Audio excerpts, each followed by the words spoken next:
Good evening, and thank you for attending.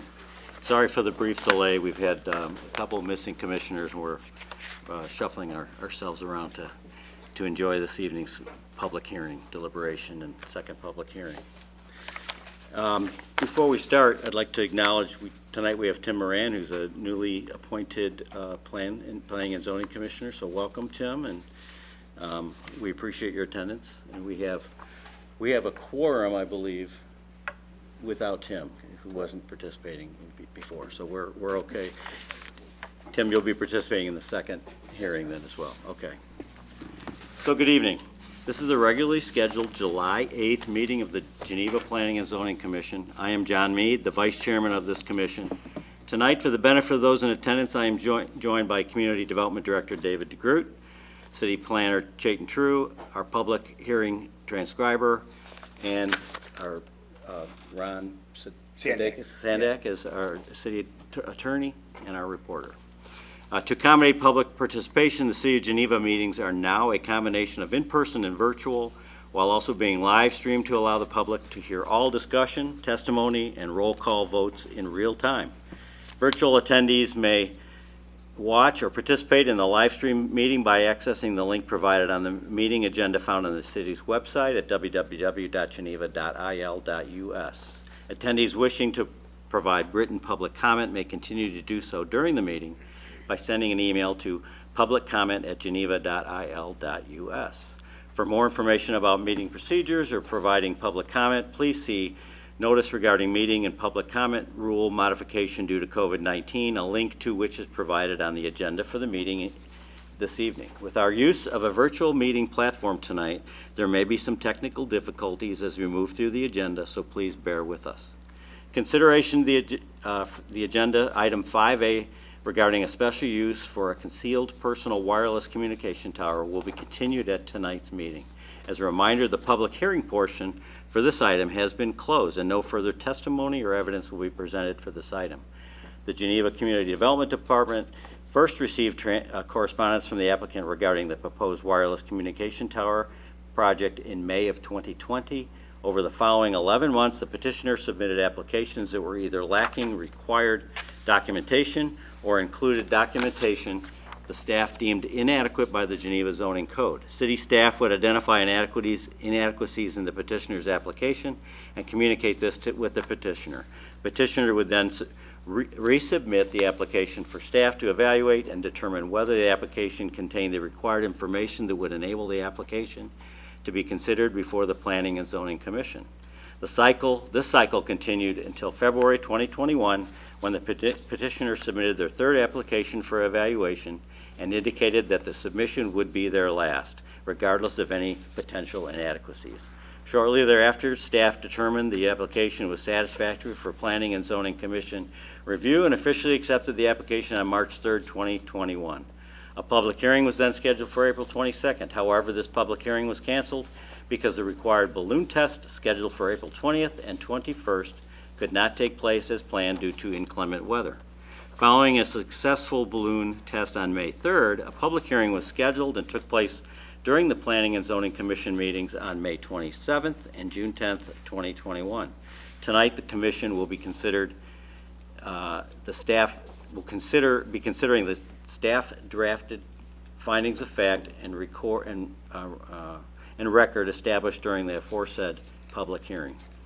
Additional items to be considered tonight in tonight's meeting include a public hearing for item 6A regarding requested variations for the replacement of a private deck.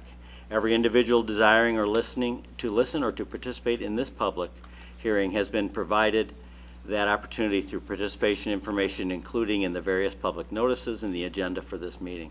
Public hearing notice for the same information regarding agenda item 6A was also published in the Daily Herald 15 days prior to the opening of the public hearing on June 23rd. All interested parties are invited to present testimony for or against the petition and cross-examine witnesses presenting testimony for or against the petition. At this point, I will describe the remote public hearing proceedings of the Planning and Zoning Commission for those of you who are not familiar with the process.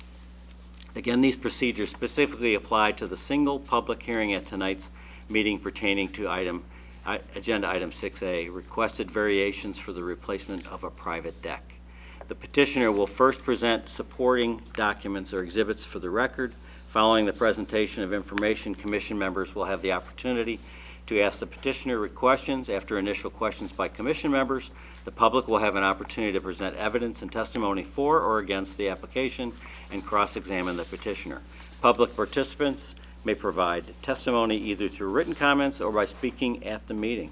All members of the public providing evidence or testimony are also subject to cross-examination by the other members of the public or the commission. Members speaking during the public hearing agree and understand that anything they say will be considered sworn testimony and affirm to tell the truth, the whole truth, and nothing but the truth. Members of the public attending in person will have the first opportunity to provide new public testimony, followed by the virtual audience. Using the sign-in sheet for tonight's meeting, we will call upon individuals in the order as they appear on the sign-in sheet. In the event that not all members of the public have presented desired testimony during the allotted time at this evening's meeting, the public hearing may be continued at a future meeting. Members of the virtual audience who wish to speak will be asked to use the raise hand feature through the virtual meeting platform. Audience members will then be called on, unmuted, and given an opportunity to comment. We ask that you state your name and address when it is your turn to speak.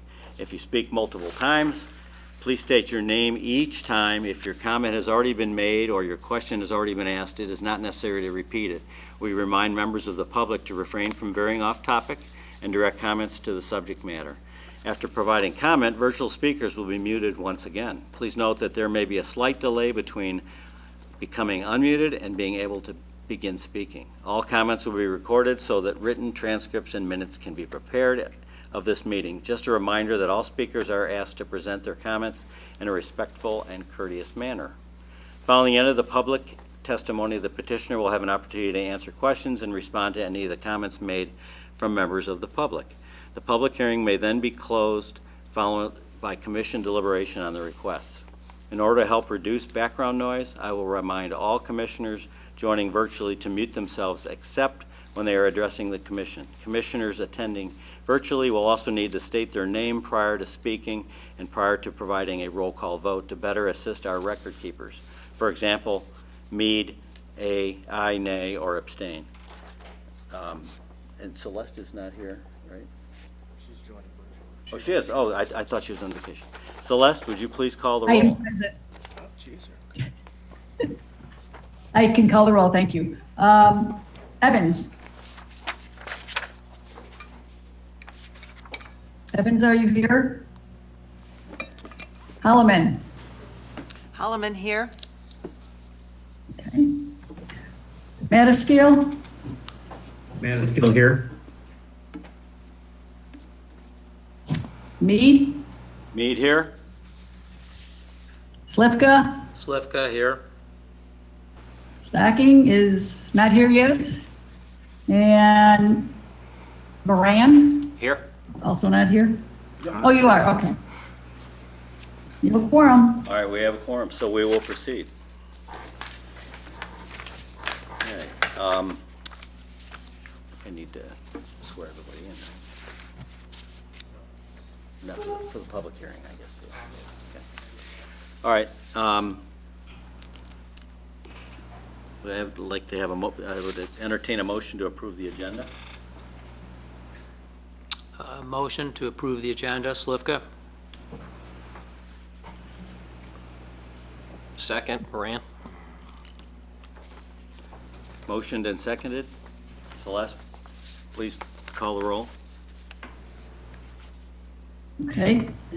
Holloman. Holloman, aye. Madaskeel. Madaskeel, aye. Mead. Mead, aye. Slivka. Slivka, aye. And Moran. Moran, aye. It passes. Okay. Next agenda item is approval of the minutes. I'd entertain a motion for approval. If there's any changes, we could address those as well. Move to approve the minutes of the May 27th meeting, Slivka. It's not May 27th, is it? June 10th, I think. June 10th. Oh, I'm sorry. June 10th. June 10th. Sorry.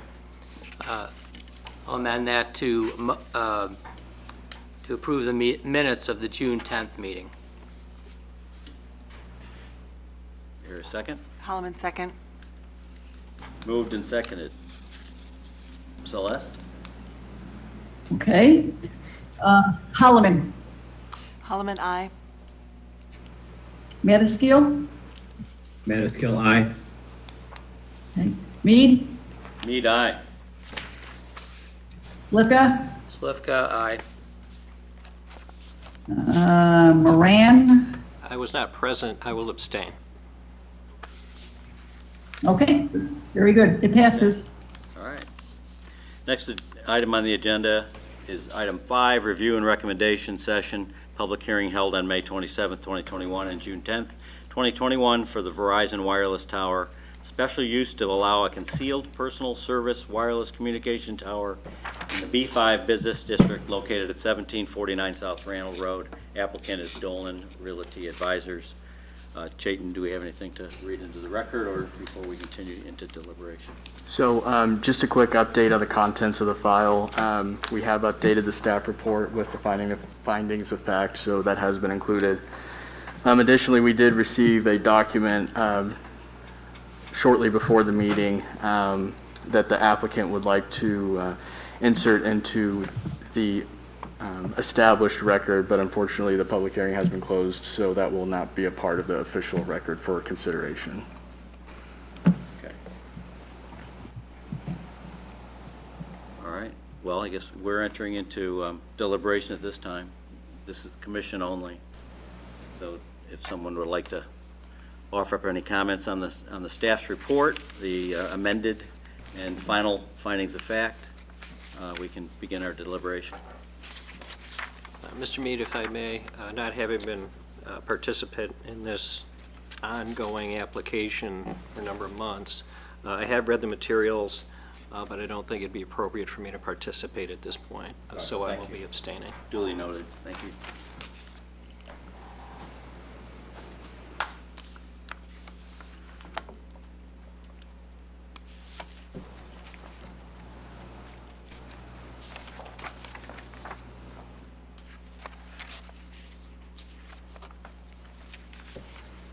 And I'll take the opportunity to thank staff for condensing this. It was 5 to 6 hours of public testimony and back and forth with the applicant into a succinct final findings of fact, and which highlights, I think, accurately in my mind where we ended up on the special use standards. So there was no surprise in here, and I think I share the view that we didn't quite get the information that we had been asking for from the applicant in order to find this a compelling request.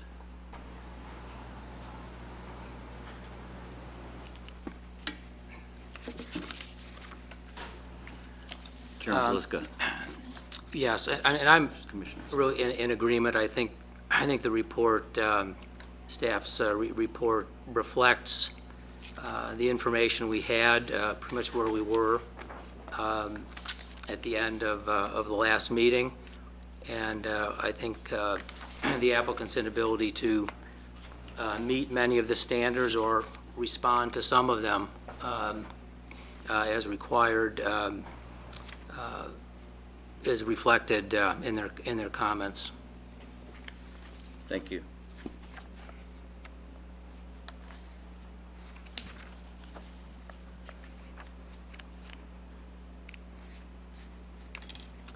Are we ready? Are we ready to make a motion, or are Ken, we, I just think is it's, there more discussion? yeah, I have one more comment to make, but Adam, do you have anything? Are you good? You know what? I'm good. Thank you. Okay. Just before we entertain a motion and a vote, I think it's, there were some, we should highlight that at the end of the staff's report, there are some conditions. If this went forward as a monopole design or a monopine design, there are some specific conditions that the staff recommends we include in our recommendation, and I found those to be reasonable and acceptable should this move forward at City Council's discretion. So if everybody agrees, I would think that we should consider adding those into the recommendation.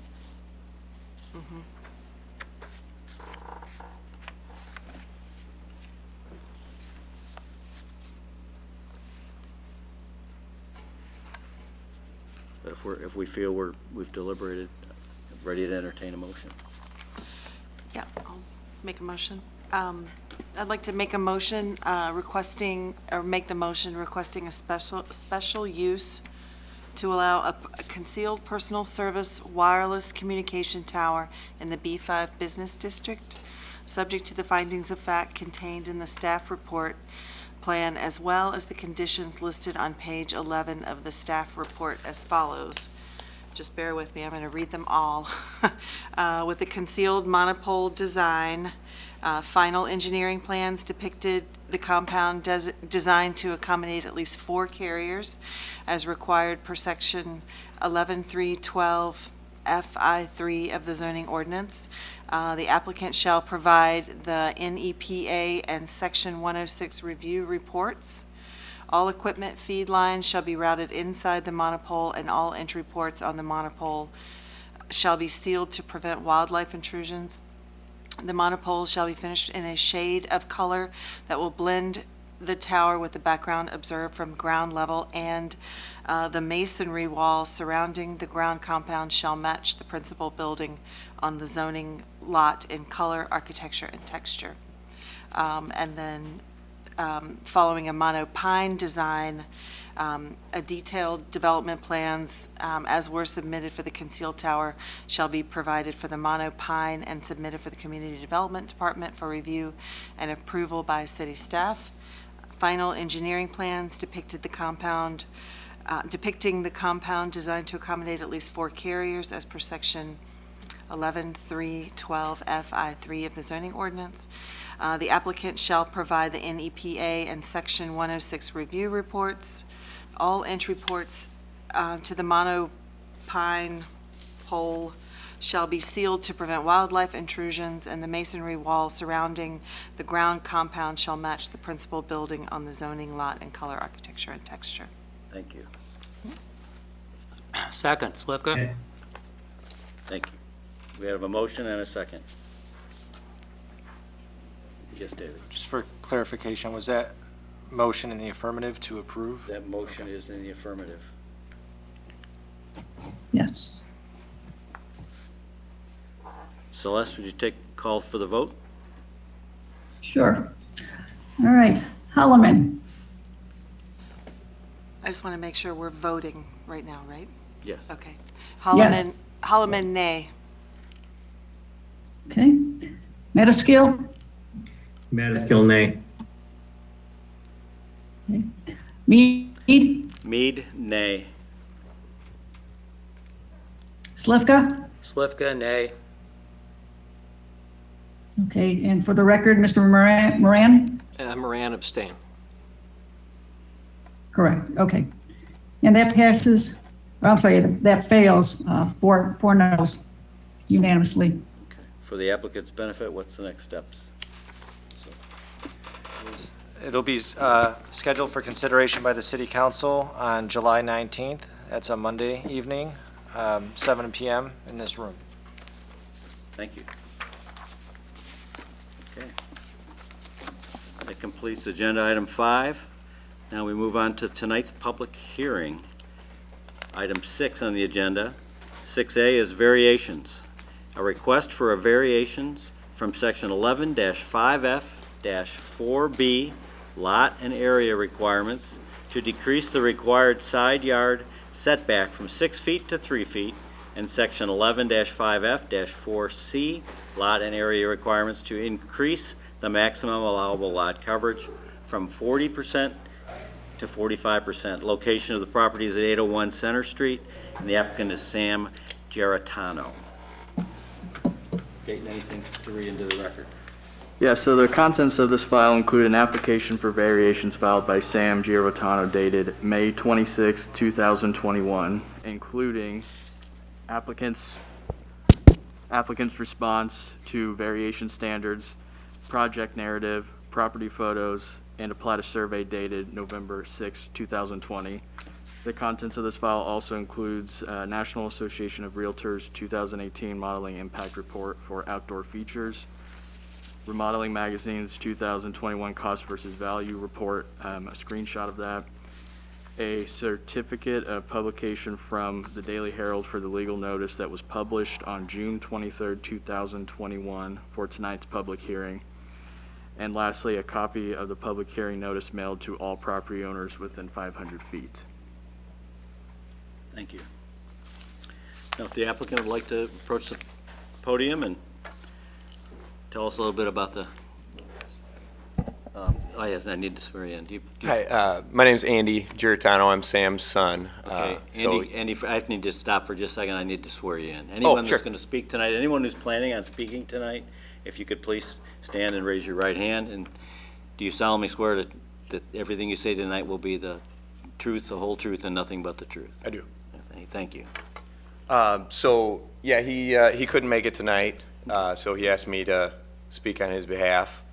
So I was kind of called in the ninth inning. I think you probably have, probably know more about it than I do, but we have just, we prepared some responses for the four standards for variation, and I'll just, I'll submit this to you guys unless he already did, but if you don't mind, if I hang on to it while I read. So the reasonable return standard, so as you probably know, there's a current deck that's 8 feet wide. The house, compared to the rest of the neighborhood, the house is sideways, so his backyard is what is the side yard of all the other lots. And the deck has been there for 40 years at an 8-foot width. So he, you know, to meet the standards of the setback and the 40% lot coverage, the deck could only be 5 feet wide. The reasonable return standard, we believe that would lower the value of the property. A prospective buyer would look at it and think that it's useless, being only, you know, there are 2 sliding doors that go out onto this deck, and 5 feet wide, hardly could 2 people walk past each other. So then, in the unique hardship and practical difficulty standard, we believe that it could be a problem in an emergency. Myself, I'm actually a firefighter, and you know, he had prepared this statement to say that it would be, you know, dangerous for egress for a family that had to escape in a fire. I would take it a step further if there was a handicapped person in the family, and if they were living on the 2nd floor, it's a split level, their only place of refuge to go would be to that deck.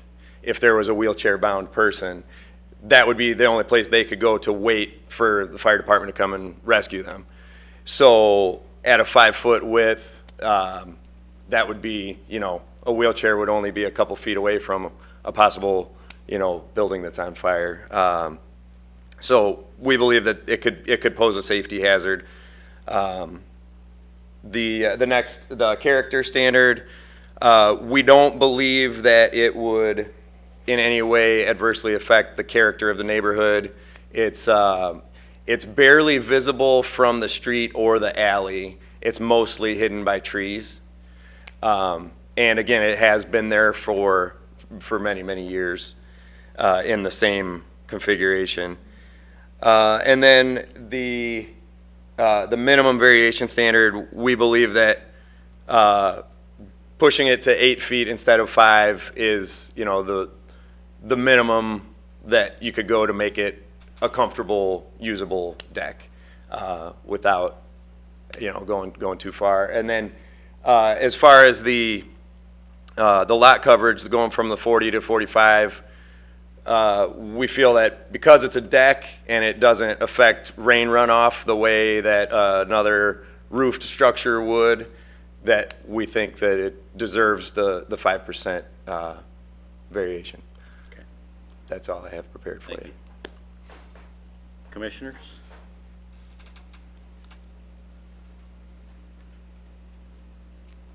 So I just maybe have a question for staff. So if the deck were repaired in its existing location and size, this wouldn't be an issue, right? Is that right?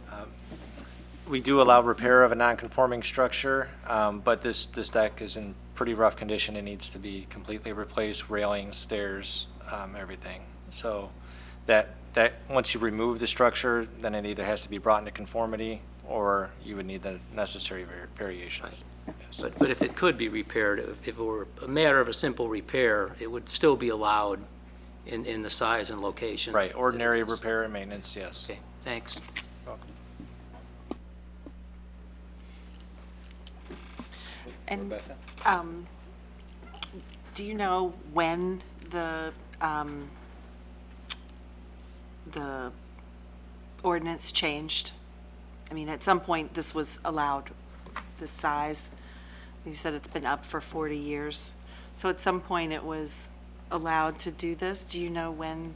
The zoning ordinance for this property, that district has been in place since 1995, so it's been at least 26 years that it's been in place. So it was prior to that, but we don't have the exact date if it changed.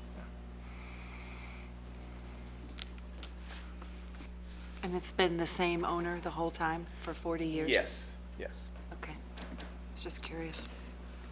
And I toured the property, or I walked the property from all three sides, and it's a well-maintained property.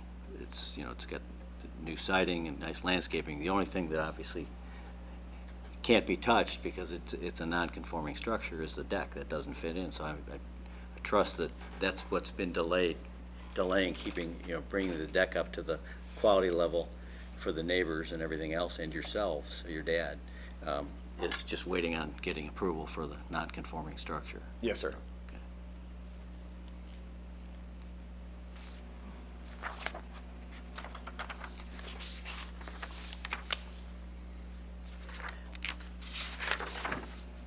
If we allow us an 8-foot width, it almost feels like, and this is not getting into use, it's getting into an observation. Right now, there's 2 posts that sit about 5 feet from the house, and the deck cantilevers over those posts. Correct. Which I think a better design might be to have the posts on the exterior so that you just run stringers between the two. It might be, then you don't have an issue with rotting on the cantilevers going forward. At some point. I think I'm glad you brought that up, because I think that's his big sticking point, is that he would like the posts to be outward more than they are instead of having the deck On the cantilever. perimeter of the deck, Yes, basically. yeah. Which would be 3 feet from the, 3 or 3.81 feet from the property line, right? Which I think if we're gonna allow that, that would make sense to have a deck that's supported on the perimeter. Oh, I see.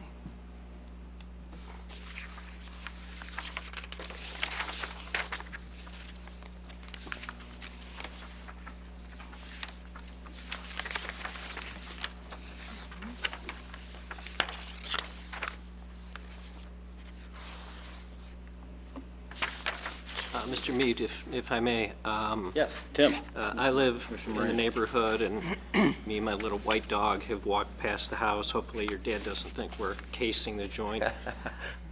This seems like the perfect application of the no harm, no foul rule. Right. It has been, in effect, a non-conforming use for many years, and all that's being asked of us is that they are allowed to replace it with modern boarding and the safety features which were mentioned, the possibility of a disabled person, his son falling through the rotting wood at this point. Right.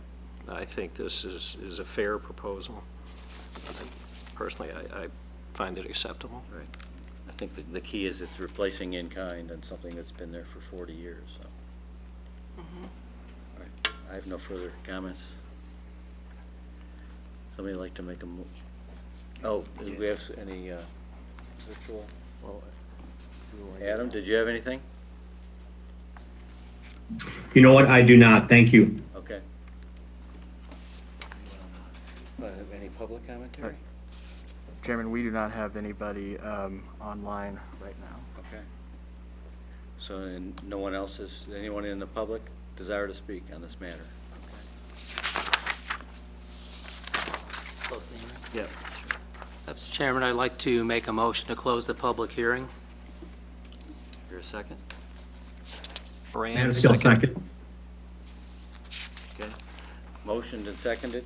Would you like me to submit this We actually have written it. response? Okay. We have that. Thank you.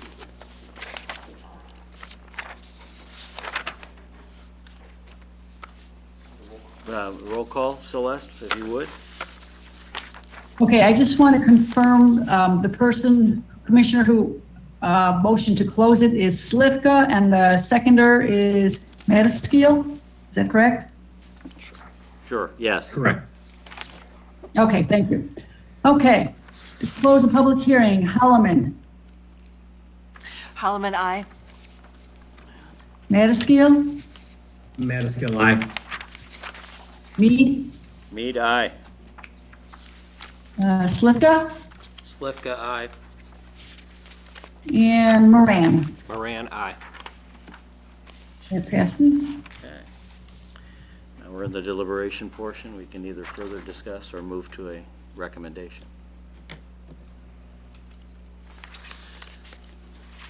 I don't need to discuss.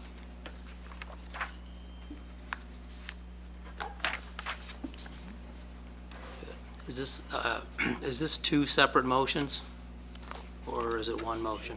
Okay, it should be two. You can structure them, one for the setback, one for the lot coverage, and then subject, I think I'd add subject to the findings of fact for both of your motions. Mr. Chairman, I'd like to make a motion for variation to decrease the side yard setback from 6 feet to 3 feet based on the findings of fact. Moran, second. Moran, second. Okay. Motioned and seconded. Celeste, you call for the vote? Okay. This is for the variation to decrease. That is, okay, Holloman, Excuse me, Holloman, aye. Madaskil, Madaskil, aye. Mead, Mead, aye. Slivka, Slivka, aye. and Moran. Moran, aye. Thank you. That passes. Okay. Mr. Chairman, I'd like to make a motion for variation to increase the allowable lot coverage from 40% to 45% based on the findings of fact. Thank you. Second? Anyone? Moran, second. Okay. Celeste? Motion by Slivka, seconded by Moran, if you'd call for the vote. Okay, that would be Holloman, Holloman, aye. Madaskil, Madaskil, aye. Mead, Mead, aye. okay, Slivka, Slivka, aye. and Moran. Moran, aye. All right, thank you. That passes. Chayton, maybe this will go. Yeah, so this will also go to the city council meeting on July 19th, Monday evening at 7 p.m. In this room, That was July 19th. July 19th. Thank you, ladies and gentlemen. Thank you. Okay. We now enter into the public comment section of the agenda, if there's any. I don't see any. Any other business? We also have nobody online right now. Okay. wishing to make any public comments.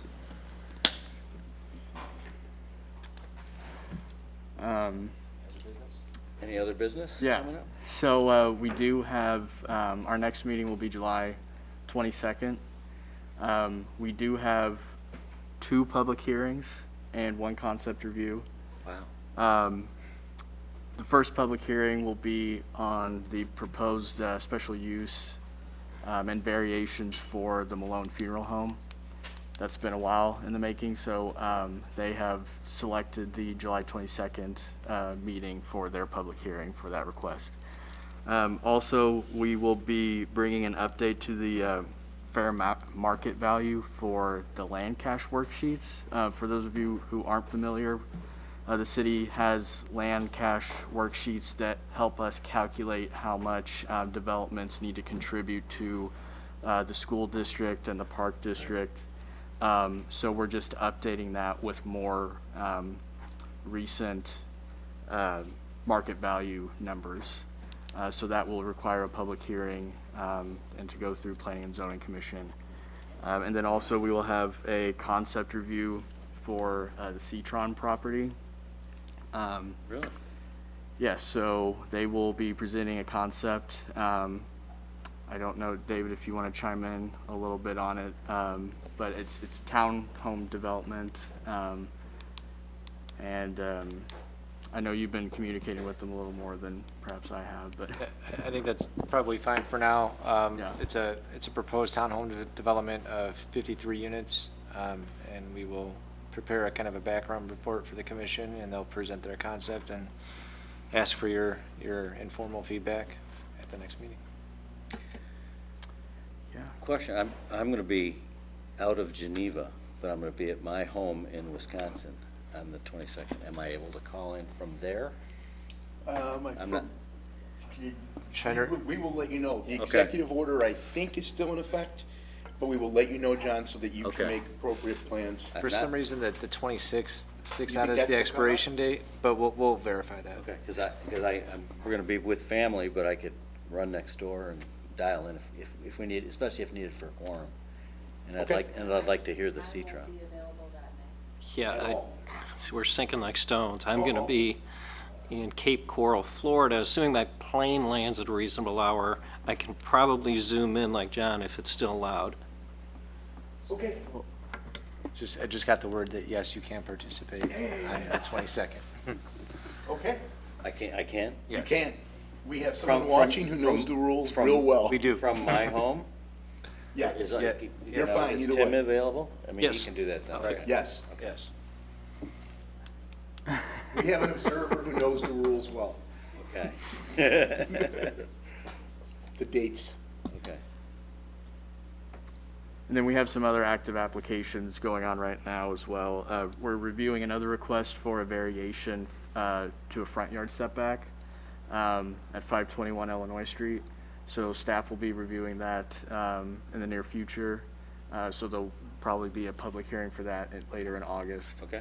And then we also have a zoning map amendment for 417 West State Street in the downtown area for, I believe it's the Riley Drug property in the Walrus Room, those properties. Okay. They would just like to add a outdoor patio to the Walrus Room, but they need to accommodate their parking requirement for that, and so that requires them to reorient the zoning lot a little bit. Okay. So we can get into further details with that, and I think that's also on the website now, or it will be soon. Oh, it is, okay. Yeah. And then Dara Properties, I guess they're proposing a semi-truck repair business at the northwest corner of Reed Right. Road and Old Kirk Road. We anticipate that coming before the Planning and Zoning Commission for a public hearing in August. Okay. Are we close to the date when the city sells the parcel for the affordable housing project? Yes, the closing is scheduled for next week. Okay, good, good. Construction materials costs are coming down a little bit. A little bit. A little bit. A little bit. They won't go down as fast as they went up, but, Never does. okay. Anything else? Yeah, and we have a lot of inquiries going on, but Okay. yeah, as far as upcoming meetings, I think that covers it. Okay. Yeah. Great. We also have a new community development intern that started this week, Luke Masala. Okay. So he's with the Northern Illinois University, is that Yes. Good. program, which is our old intern. He left, Mm-hmm. but he was through the same program. Good. His last week was this week, but Luke's on board now, so Okay. he'll be with us hopefully for the next 2 years. Good, good. Yeah, we'll give them a few weeks to warm up before we make them present to the commission. 2 years. Yeah. Mm-hmm. It's a great program because It is. It's a really It good is. But they get 2 years of an internship experience, and we get an intern for 2 years, so it's great. Is that a full-time position essentially? I mean, is that his? It's about his or 20 to her? 24 hours a week during Wow. class time, and then during breaks, they work a little bit more. Yeah. That's neat. Great. A motion to adjourn? Motion to adjourn. Do we have to take the Slivka? roll now? with You can this? just say all in favor on this one. All in favor? Aye. Aye. Aye. Adjourn.